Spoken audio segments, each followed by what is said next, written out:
أعوذ بالله من الشيطان الرجيم. بسم الله الرحمن الرحيم. لن ينال الله لحومها ولا دماؤها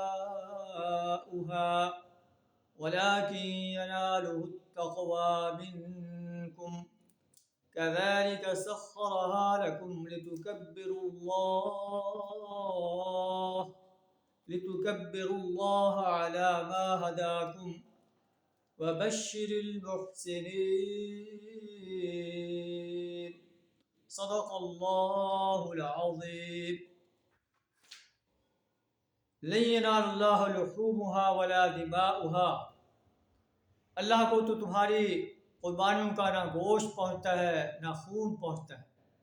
وَلَكِنْ يَنَالُهُ التَّقْوَى مِنْكُمْ.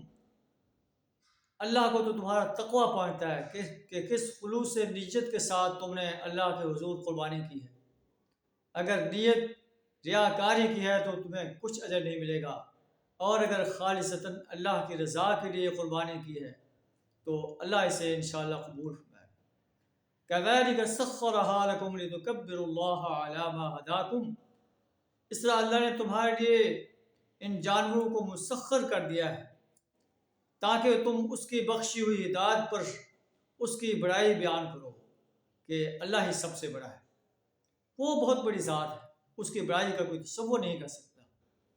وَبَشِّرِ الْمُحْسِنِينَ.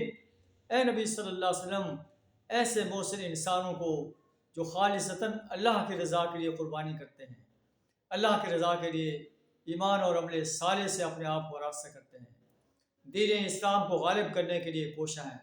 یا اے نبی صلی اللہ علیہ وسلم ایسے محسن انسانوں کو خوشخبری دے دیں. اللہ سے دعا رہا ہمیں بھی ایسے عظیم انسانوں میں شامل فرمائے. وآخر دعوانا الحمد للہ رب العالمین.